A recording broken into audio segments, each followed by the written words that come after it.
Nandiyan na po tayo. Sige po, dumako tayo sa ating pong Lord's Supper. Pero napakahalaga po na maunawaan natin bakit tayo may Lord's Supper. Ito po ay pinag-uutos ng ating Panginoon. At ang kanyang inutusan dito ay ang kanyang mga alagad.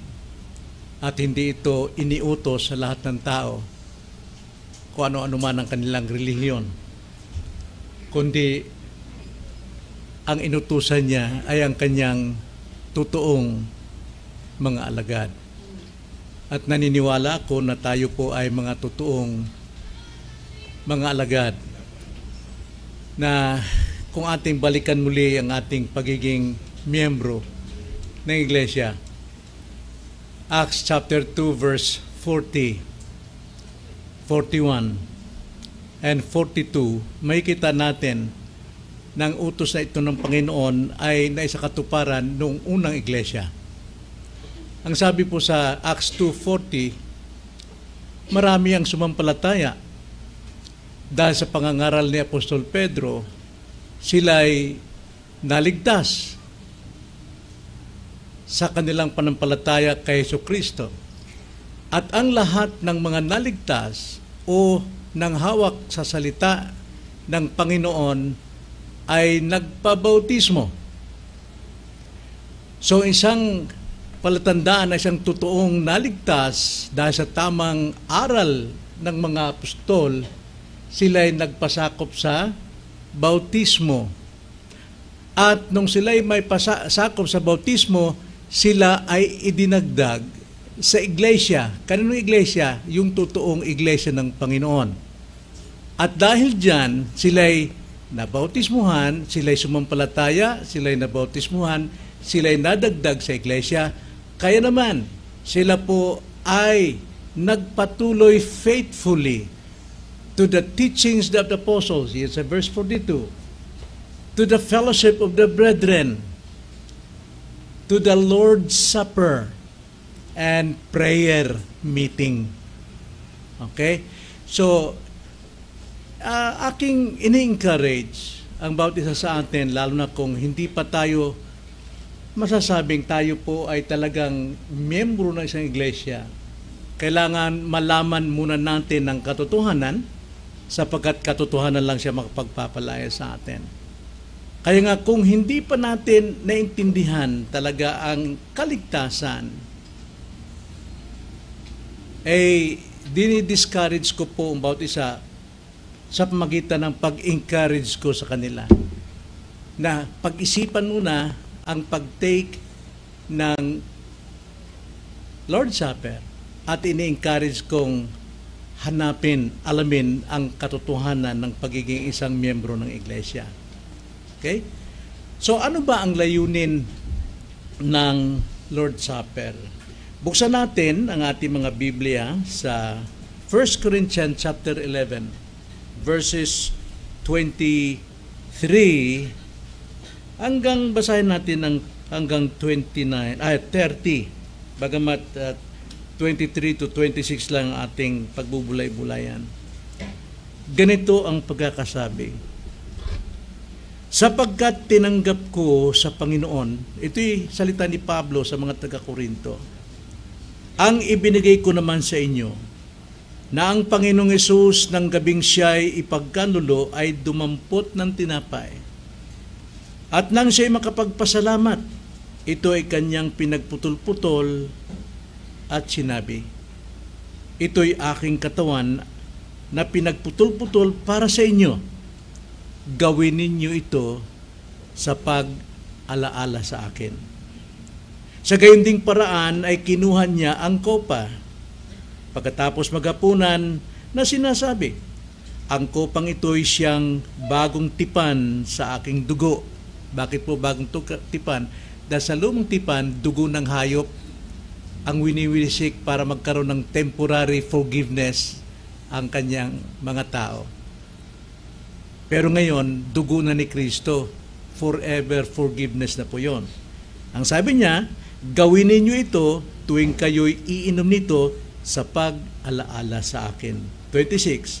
Sapagkat sa tuwing kainin ninyo ang tinapay na ito at inuman ang kopa, ipinapayag ninyo ang kamatayan ng Panginoon hanggang sa dumating siya. Kaya't ang sino mang kumain ng tinapay o uminom sa kopa ng Panginoon sa paraang hindi nararapat o hindi alam ang katotohanan, ay magkakasala sa katawan at dugo ng Panginoon. Siyasatin ninyo ang inyong sarili at saka kumain ng tinapay at uminom sa kopa. Yun po yung sinabi ko kanina, dinidiscourage ko, ngunit ini-encourage naman. Pagsiyasat sa sarili.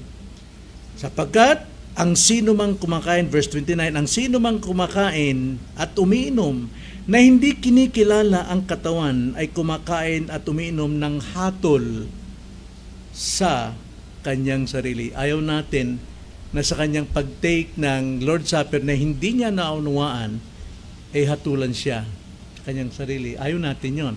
Sapagkat dito sa konteksto, sa Corinthian, ang sabi po sa 29, sapagkat ang sino mang kumakain at umiinom na hindi kinikilala ang katawan ay kumakain at umiinom ng hatol sa kanyang sarili, dahil dito marami sa inyo ang mahihina at hindi lang yon, at mga may sakit at hindi lang yon, at ang ilan ay namatay na. So hindi biro ang pag-take ng Lord's Supper. Ito isang banal. Kaya ang tawagin yan, banal na hapunan.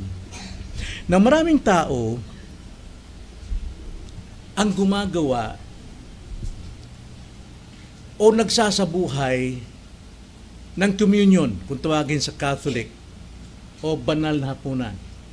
Ngunit ang kanilang pagkakaalam, hindi batay sa salita ng Diyos, kundi nababatay sa relihiyon. Meaning to say, tradition, teachings of man. At dahil dyan, marami po ang iba ang kanilang pagdating sa Lord's Supper. Hindi nila alam ang layunin. Kaya marami nagsasabi, hindi mo na akong magtitake ng communion dahil nagkasala ako kahapon. Yan po ay isang kabulaanan. Hindi yan ang layunin ng Panginoon sa Lord's Supper. Yung iba naman, sinasabi na banal ang bawat elemento. Kaya nung una kong nasamahan kami ni Mama na iglesia sa Leyte na ang pangalan ng iglesia nila ay no name.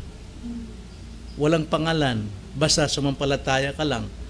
Ang kanilang pagkakaalam sa element ng Lord's Supper, sagrado. Kaya nga, dapat kailangan maingat kang kumuha, tama, kasi pag nagkamali ka, hahatulan ka, ang sabi. Kaya maging sa Catholic, pag mali ang subo, dumikit sa dila, mayroong paghahatol. At yung iba naman, kailangan yung elemento, pag hindi naubos, ibaon sa abuhan ng kusina. Kasi hatulan tayo. Hindi yan ang layunin. Na dito sa ating binasa, verses 23 to 26, mayroon ditong tatlong layunin para malaman natin. Tatlong layunin na dapat nating dalhin samantay pumunta sa tuwing tayo ay nagtitake ng communion o Lord's Supper. Unang-una pong layunin na itinuro dito sa atin ng banal na kasulatan nasusulat sa verse 24 and 25. Ang unang layunin po dyan, kaya tayo nagko-communion o Lord's Supper bilang pag-alaala sa Panginoon. Tino yan sabi sa 24 and 25. At nang siya makapagpasalamat, ito ay kanyang pinagputol-putol at sinabi, ito'y aking katawan. Remember, alalahanin natin, ano yon? Kanyang katawan, sabi ni Jesus Christ. Ito'y aking katawan na pinagputol-putol para sa inyo. Gawin ninyo ito sa pag-alaala sa akin. Now, karamihan ng Christians ngayon, mas higit nilang binibigyan ng alaala ang mga birthday pagdating sa Sunday. Hindi baling makapag-celebrate ng birthday ay hindi baling hindi makapagdalo basta makapag-celebrate ng birthday. Yung iba naman, Christians, hindi inaalala ang Panginoon, kundi ang inaalala ay Christmas. Walang utos sa Bible na ang Christmas i-celebrate, alalahanin. Ang utos ng Panginoon na dapat nating alalahanin ay ang Lord's Supper. Sapagkat, una, ito'y pag-alala sa kanyang katawan. Na ang katawan ng Panginoon nagkabitak-bitak. Ito'y halos di makilala ayon dun sa Isaiah 52 na hindi may kilalang tao dahil sa kanyang pagdurusa alang-alang sa kaligtasan natin na tayo magkaroon ng bagong pagkatao. Kaya nga, ang sabi ng Panginoon, gawin ninyo itong aking katawan bilang pag-alaala sa akin kung paano kayo naligtas. Ikalawa na dapat alalahanin sa verse 25. Sa gayon ding paraan ay kinuha niya ang kopa pagkatapos maghapunan na sinasabi, ang kopang ito'y siyang bagong tipan ng aking dugo. Kasi ang tipan sa Old Testament ay sila'y magpatay ng mga hayop, magpadanat ng dugo, iwisik sa altar para magkaroon ang mga tao ng temporary forgiveness of their sins. Bagamat sa kanilang pagsagawa nung batas, tumutukoy ito sa faith kay Jesus Christ on the future. So therefore, sa kanilang ginawa, ang totoo nilang forgiveness sa kanilang sins na patungo sana sa impyerno ay yung faith nila sa prophecy about Jesus Christ. Pero they're doing it sa good works through obeying the law. But that forgiveness is temporary. But now, sabi ni Jesus Christ, ito ang bagong tipan ng aking dugo na ang pagpapatawad ay magpakailanman. So, ang layunin po talaga ng Lord's Supper ay pag-alaala kay Kristo sa kanyang katawan at sa kanyang dugo. Ng kanyang katawan, tulad ng tinapay, ating binibitak ang tinapay, ganon din tayo nakikibahagi ng kaligtasan sa ating pananampalataya sa Kanya. At dahil sa dugo na dumanak sa krus ng Kalbaryo, lahat naman ng ating kasalanan ay pinatawad niya. Okay? So wala na tayo sa sumpa ng kasalanan, which is death sa fire. Pero tayo'y naligtas sa kaparusahan nito. Yun ang dapat nating tandaan kapag tayo nagtitake ng Lord's Supper, pag-alaala sino si Christ. Ginagawa natin ang Lord's Supper, nagtitake tayo ng bread and wine, simbolo sa ating pag-ibig sa Diyos at pasasalamat sa Panginoon sa kaligtasan. Then secondly na layunin sa Lord's Supper, ito ay pagpapahayag, our confession, yung ating pagpapahayag. Basahin natin sa verse 26. Nasabi, sapagkat sa tuwing kainin ninyo ang tinapay na ito at inuman ang kopa, ipinapahayag ninyo ang kamatayan ng Panginoon. Now, kung wala kayo sa aktong Lord's Supper, hindi mo ipinapahayag ang iyong pasasalamat ng kaligtasan mo at hindi mo ipinapahayag ang kaligtasan ginawa ni Kristo sa iyo. Naunawaan natin? Kaya napakalaga na tayo ay presente pagdating sa Lord's Supper sapagkat unang-una, inaalala natin ang kanyang dakilang pagliligtas sa akin. Ikalawa, ipinapahayag ko ang aking pag-ibig sa kanya sa pamagitan ng pagsasailalim ko, pagtupad sa banal na hapunan.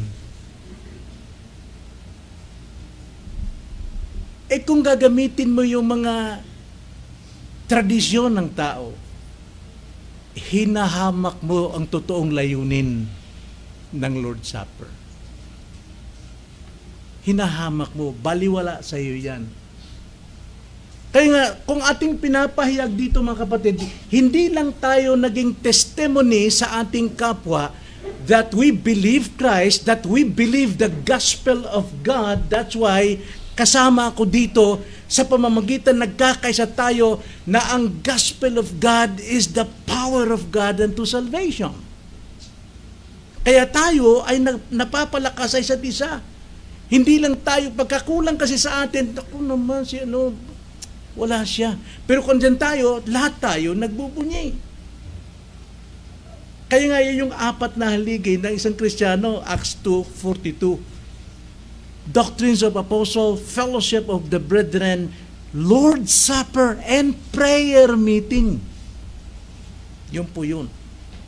Kaya ipinagdidiwang natin ang Ebanghelyo. Kaya tayo kaya dapat magpahayag din ng Ebanghelyo sa iba sa labas. Then thirdly, na layunin ng Lord's Supper, hindi lamang pag-alala at pagpapahayag ng Ebanghelyo ng Panginoon, kundi pangatlo, pag-asam. Yun po yung paghihintay natin. Yung pag-asa natin, verse 26 again. Sapagkat sa tuwing kainin ninyo ang tinapay na ito at inuman ang kopa, ipinapahayag ninyo ang kamatayan ng Panginoon hanggang sa dumating siya. So kung ilan tayo ngayon na magtitake ng Lord's Supper, lahat tayo, we're expecting for Jesus coming. Masaya tayo. Kaya ang Lord's Supper, ito'y pagdiriwang. Dahil lahat tayo, mga nag-aalala sa Panginoon sa dakilang kaligtasan at kapatawaran, at tayo naman nagpapayag ng Ebanghelyo sa pamagitan ng actual buhay natin, at umaasa tayong lahat darating siya, si Kristo. Sapagkat pagdating ng ating Panginoon ay pagbubunyi. This is our blessed hope pagdating ng Panginoon. Bakit? Number 1, ang sabi sa Philippians chapter 3 verse 20, our citizenship is in heaven. At habang naghihintay tayo, dahil tayo ay taga-langit, hinintay natin si Kristo sa pagdating. At pagdating ni Kristo, babaguhin ang ating pagkatao, ang ating katawan. Kung ano yung katawan ni Kristo ngayon, the same din ang maging katawan natin, a glorified body. Hindi ba yan ang blessed hope natin? Ang sabi sa Revelation chapter 22, wala nang kasalanan, wala nang pag-iyak, wala nang mapapait, wala nang karamdaman, sapagkat makakasama natin ang Panginoon. That's how. Ganyan po natin sineselebrate ang Lord's Supper. At dito po, totoong mananampalataya, alam niyang kanyang kaligtasan, alam niyang kanyang bautismo, alam niyang kanyang pagiging miyembro sa lokal na iglesia, kaya ginagawa niya ang Doctrine of the Apostles, Fellowship of the Brethren, Lord's Supper, and prayer meeting. Kaya para po sa ating mga bisita na wala pa tayong tiyak na kaalaman dito, ini-encourage ko na nawa manatili kayo hanggang maunawaan ninyo ang Ebanghelyo ng Diyos at kayo ay sumampalataya, mabautismuhan, mapabilang sa iglesia upang may sagawa ang banal na hapunan. Amen? So ngayon magbigay tayo ng ilang sandali upang magbulay, magmuni. Kung mayroon tayong mga natitirang kasalanan, tayo ay lumapit sa Kanya at humingi ng kapatawaran bago tayo makisalo sa mga elemento nating tatanggapin ngayon. Tayo po'y manalangin.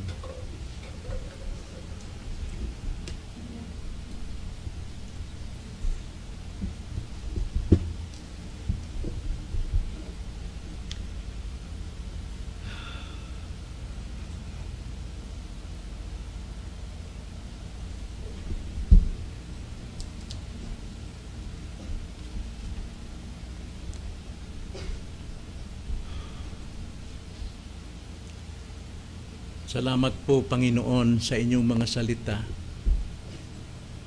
na siyang nagbibigay sa amin ng kaliwanagan at kalinawan ng totoong pananampalataya. Kung paano pong ibinigay ni Kristo ang kanyang buhay kinamatayan niya ito na walang pag-anilangan alang-alang sa mga makasalanang tulad namin.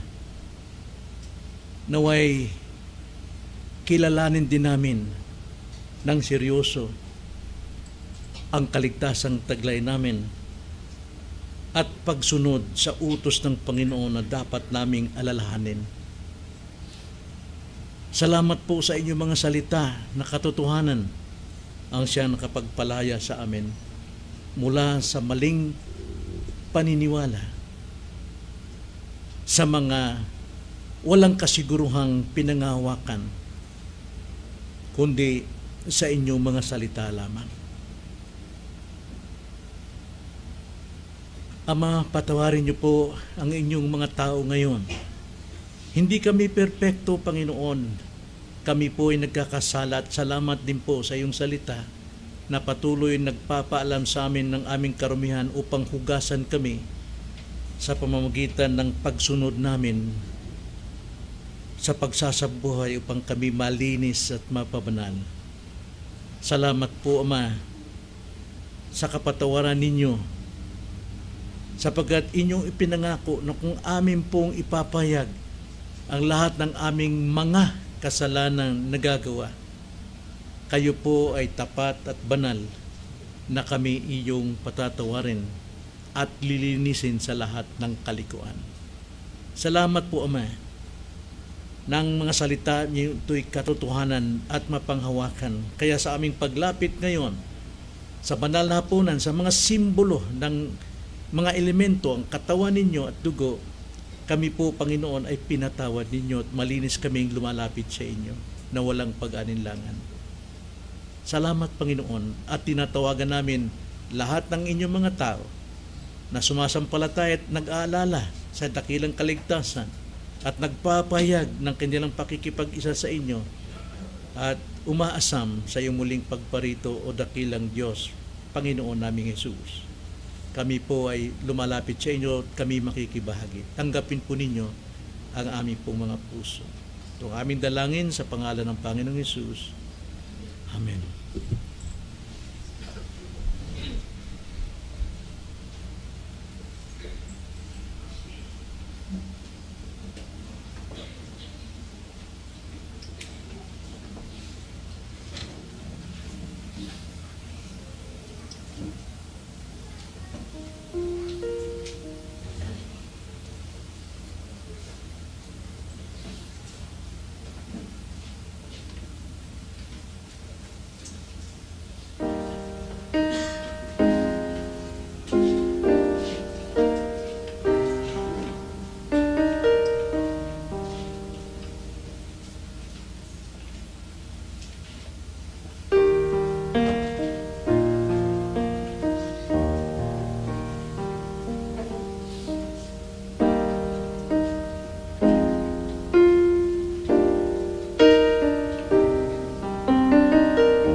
Mayroon na po tayong lahat.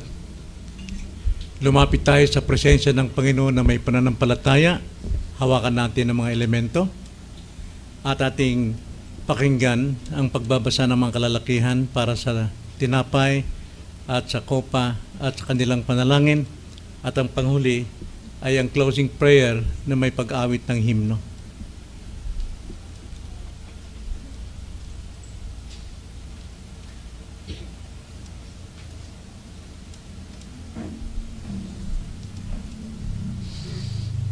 Habang sila'y kumakain, ay dumampot si Jesus ng tinapay. Pinasbasan niya ito at pinagputol-putol at ibinigay sa mga alagad at sinabi, "Kumuha kayo, kainin ninyo, ito ang aking katawan."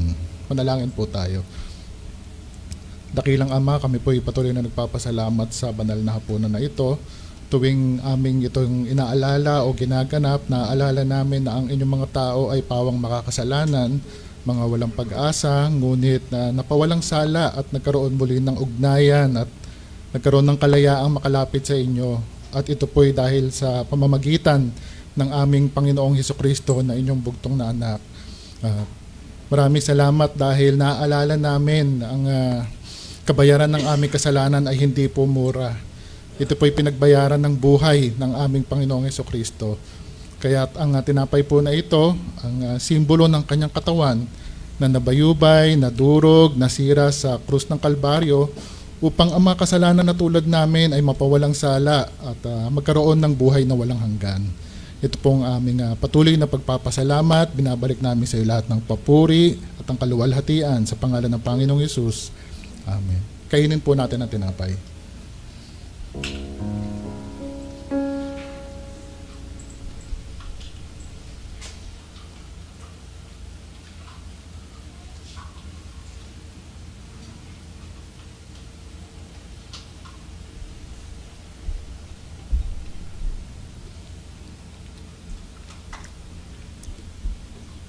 At kumuha siya ng isang saro at nang makapagpasalamat ay binigay sa kanila na nagsasabi, "Uminom kayong lahat nito, sapagkat ito ang aking dugo ng tipan na nabubuhos dahil sa marami sa ipagpapatawad ng mga kasalanan."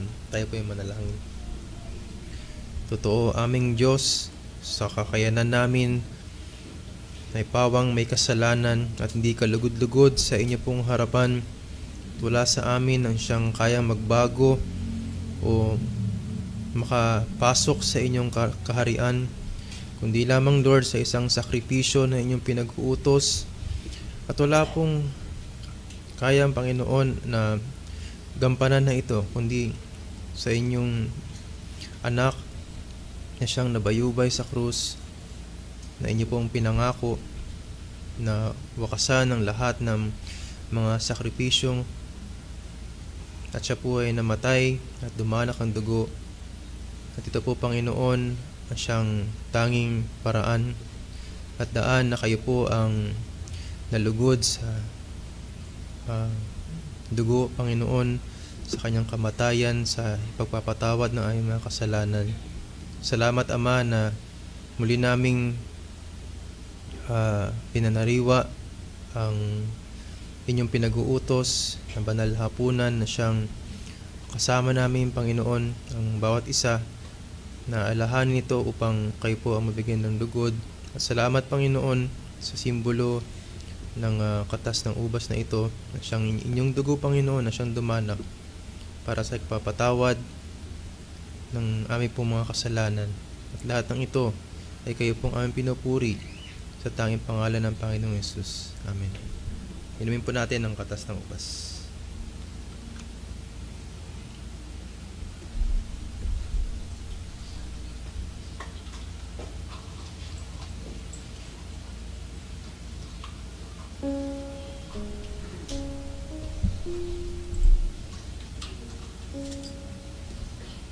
At pagkaawit nila ng isang himno ay nagtungo sila sa bundok ng mga olibo.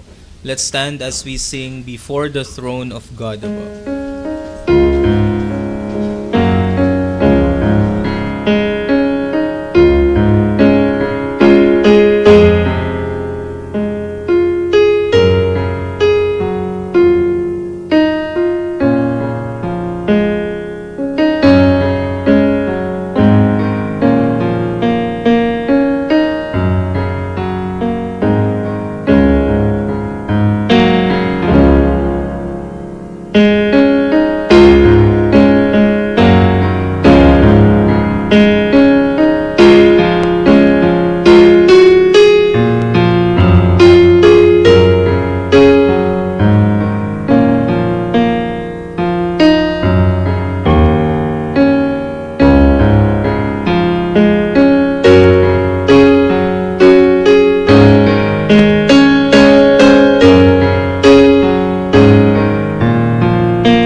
manalangin.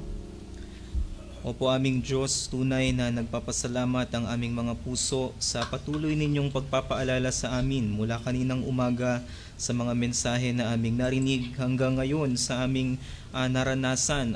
Kami ay nagpartake sa banal na hapunan at salamat dahil nagpapaalala ito sa amin na dahil si Kristo'y namatay, kami ay lumayat na buhay. Kami ay pinawalang sala mo ng dahil sa Kanya. Kaya karapat dapat lamang na ibigay namin ang lahat ng pagpupuri at pasalamat dahil there is no one worthy but only the Lamb who was slain is worthy to receive blessing and honor and glory and power and wisdom. And all dominion and all glory ay dapat naming ibigay sa inyo. Aming Diyos ng pag-ibig, nagpapasalamat kami na kami inyong pinakain ng inyong mga salita. Kami ay inyong pinakain ng tinapay ng buhay. And you have given us your Son who is the true bread from heaven and our true food of eternal life. And so as we leave this place, O Lord, we ask that you strengthen us in our service and that in our daily living may we show our gratitude and thanks to the Lamb who was slain. And may we who have sung your praises all throughout the day, may we tell your glory, may we tell of your truth in our everyday life, and may we who have seen the greatness of your love, may we see you face to face in your kingdom. For you have made us your own people by the death and resurrection of your Son, Jesus Christ our Lord. And all this we ask through Jesus Christ our Lord and by the life-giving power of the Holy Spirit. Amen. And as we prepare to leave, let's gratefully hear God's word of blessing from Numbers 6:24. May the Lord bless us and keep us. May the Lord make His face to shine upon us and be gracious to us. And may the Lord turn His face toward us and give us peace. Amen.